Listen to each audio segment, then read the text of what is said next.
प्यारे साथियों नमस्कार। तो जैसा कि आप जानते हैं 6 सूत्रों की मदद से कैसे करेंगे आप तत्सम तद्भव को तैयार। तो प्यारे बच्चों ये 2 नंबर जो आपके पेपर में मिलते हैं ये आपकी मुट्ठी में होंगे। तो आइए मेरे प्यारे साथियों जानते हैं इनकी ट्रिक को, कैसे हम इनको समझते हैं अच्छे से। आइए मेरे प्यारे बच्चे, तो बेटा जैसा कि आप जानते हैं तत्सम शब्द हमारे वो शब्द होते हैं जो संस्कृत भाषा से लिए गए हैं, ठीक है।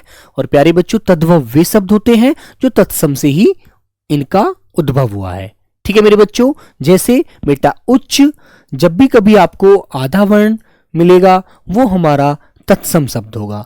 जैसे बच्चे संयुक्त वर्ण होगा, जैसे कि मेरे प्यारे बच्चों छ, त्रय, गे ज्ञानी और बेटा शेष श्रैमिक वाला, है ना।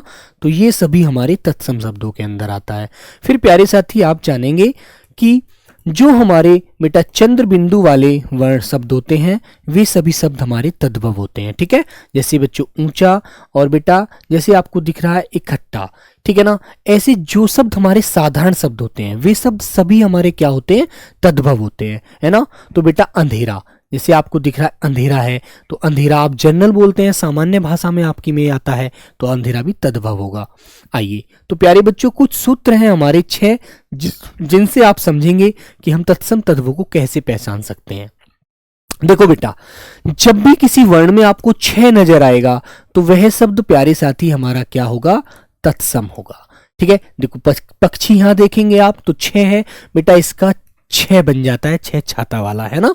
तो बेटा तत्सम में 6 मिलेगा और तद्भव में आपको ख या 6 मिलेगा। तो ये अंतर आपको सभी शब्दों के माध्यम से देखना है। जैसे बेटा भिक्षा, भीख, लक्ष्मण, लखन, अक्षर, अक्षर, ठीक है, अक्षी, आंख। तो बोलने से ही व्यक्त हो जाता है कि हमारा कौन सा शब्द तत्सम है, कौन सा तद्भव है। तो और भी प्यारे बच्चे जानेंगे आगे आप हम।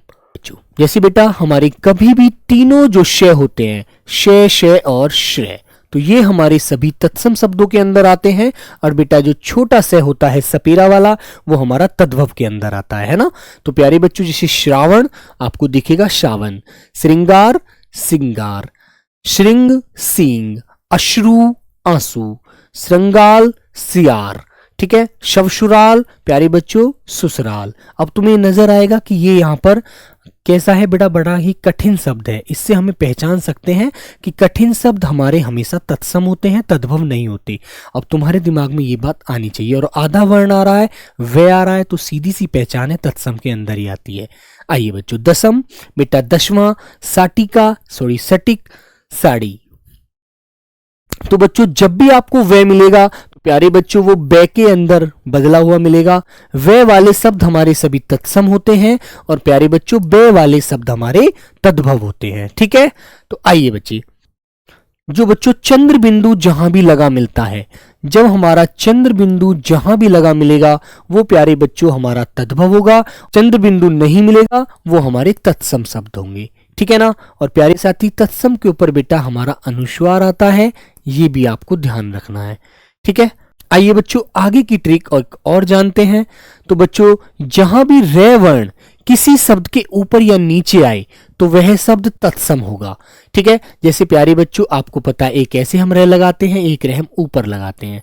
तो ये रे जब भी हम लगाएंगे तो इनसे बनने वाला शब्द हमारा कौन सा होता है, तत्सम होता है, ठीक है। तो बच्चों ये आप अच्छे से समझ सकते हैं। जैसे बहुत सारे शब्द हमने आपकी प्रैक्टिस के लिए दिए हैं तो आप लोग बहुत अच्छे से इन्हें जान पाएंगे। फिर प्यारे बच्चों ये त्रय और प्र का प्रयोग भी तत्सम के अंदर ही होता है।